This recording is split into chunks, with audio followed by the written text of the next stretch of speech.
Hello guys, welcome to our YouTube channel.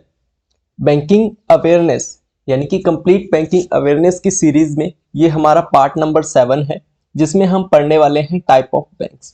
आपने एक नाम तो जरूर सुना होगा, बैंक। और पिछली वीडियो में हमने बैंक की डेफिनेशन भी पढ़ी थी।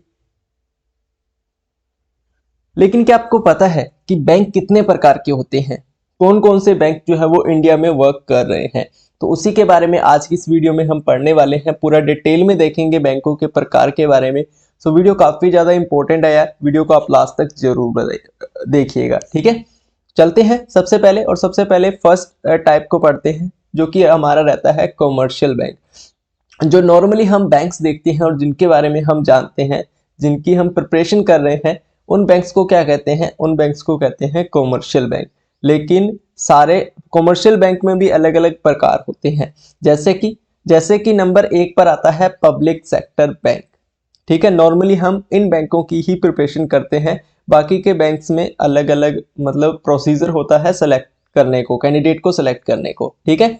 तो सबसे पहले नंबर पर आता है पब्लिक सेक्टर बैंक। अब पब्लिक सेक्टर बैंक होते कौन से हैं, हमें कैसे पता लगेगा कि एसबीआई या फिर आईसीआईसीआई या फिर axis bank public sector bank है?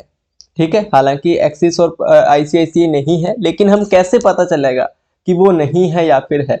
तो ऐसे बैंक जिनमें 51% हिस्सेदारी भारत सरकार की हो। ध्यान दीजिएगा, ऐसे बैंक जिनमें 51% हिस्सेदारी किसकी हो? भारत सरकार की हो, तो उसे हम क्या बोलेंगे? उसे हम बोलेंगे पब्लिक सेक्टर बैंक। ठीक है।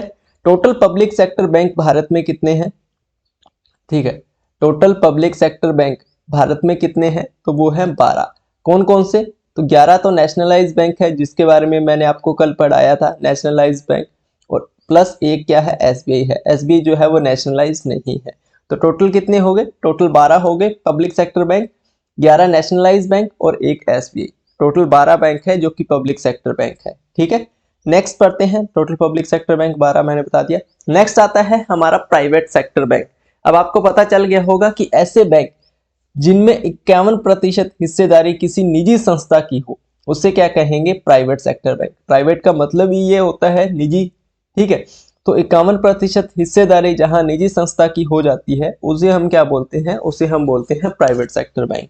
जैसे कि एक्सिस बैंक हो गया, आईसीआईसीआई बैंक हो गया, एचडीएफसी होंगे बैंक हो गया, यस बैंक हो गया। ऐसे काफी सारे बैंक है जो कि प्राइवेट सेक्टर बैंक है, ठीक है। अब तीसरे नंबर पर आता है कमर्शियल बैंक में फॉरेन बैंक। अब फॉरेन बैंक कौन से होते हैं? तो ऐसे बैंक जिनका रजिस्टर तो खुद के देश में हुआ है, लेकिन उनकी जो शाखाएं हैं, उनकी जो ब्रांचेस है वो अन्य देशों में है। जैसे कि भारत के बाहर शाखा खोलने वाला पहला बैंक कौन सा था? तो वो था बैंक ऑफ इंडिया, ठीक है। तो वो कौन सा था? Bank of India. अब बैंक ऑफ इंडिया भारत में तो क्या है? पब्लिक सेक्टर बैंक है, लेकिन उसने शाखा कहाँ खोली थी? उसने शाखा खोली थी लंदन में। तो लंदन में वो क्या हो जाएगा? लंदन में हो जाएगा वो फॉरेन बैंक। इसी प्रकार से भारत में एक बैंक है स्टैंडर्ड चार्टर्ड बैंक, नाम सुना होगा, एससीबी, स्टैंडर्ड चार्टर्ड बैंक। इसका हेडक्वार्टर कहाँ पर है? लंदन में है। यानी कि ये रजिस्टर्ड तो लंदन में हुआ है, लेकिन शाखाएं भारत में है। तो ये भारत में क्या कहलाएगा? ये भारत में कहलाएगा फॉरेन बैंक, ठीक है। तो कॉमर्शियल बैंक 3 प्रकार के होते हैं: public sector bank, private sector bank and foreign bank. Public sector bank वो बैंक होते हैं जिनमें 51% हिस्सेदारी भारत सरकार की होती है। प्राइवेट सेक्टर बैंक वो बैंक होते हैं जिनमें 51% हिस्सेदारी किसी निजी संस्था की होती है।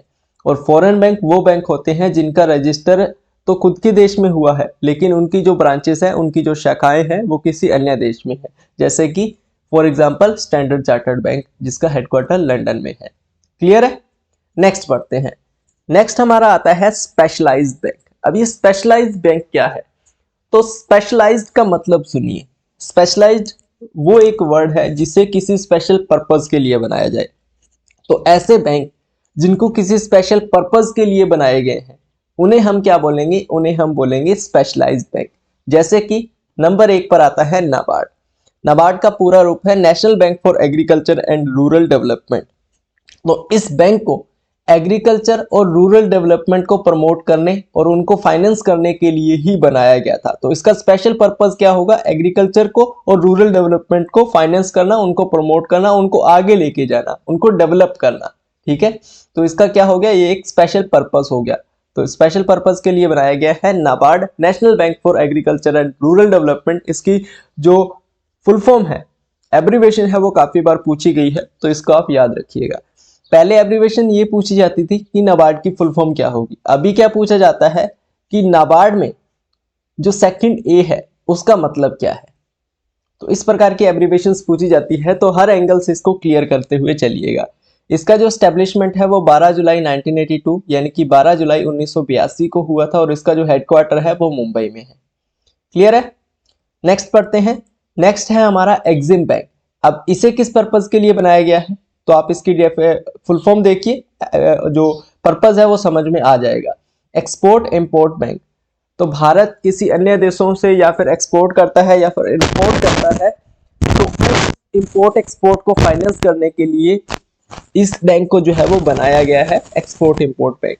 ये पब्लिक डील नहीं करते हैं, ये जितने भी बैंक है ना, जो स्पेशलाइज्ड बैंक है, ये पब्लिक डील नहीं करते हैं। ठीक है, पब्लिक के साथ डील नहीं करते हैं, इन्हें एक स्पेशल पर्पज के लिए बनाया गया है, सिर्फ उसी पर्पज को ये जो है वो फॉलो करते हैं। इंपोर्ट एक्सपोर्ट बैंक, इसका जो स्टैब्लिशमेंट है वो 1982 में हुआ था, सेम नाबार्ड की तरह उसके हेडक्वार्टर भी सेम मुंबई में ही है। क्लियर? अब तीसरे नंबर पर आता है सिडबी। इसकी भी एब्रीवेशन काफी बार पूछी गई है, हर एक पॉइंट क्लियर कीजिएगा एब्रीवेशन से related. Small industries development bank of India. ठीक है, small industries development bank of India, एक एक वर्ड क्लियर करते हुए चलिएगा। इसका जो एस्टेब्लिशमेंट है वो 2 अप्रैल 1990 यानी कि 2 अप्रैल 1990 को हुआ था और इसका जो हेडक्वार्टर है वो लखनऊ में है। हेडक्वार्टर कहां पर है, ये जो है वो लखनऊ में है। क्लियर?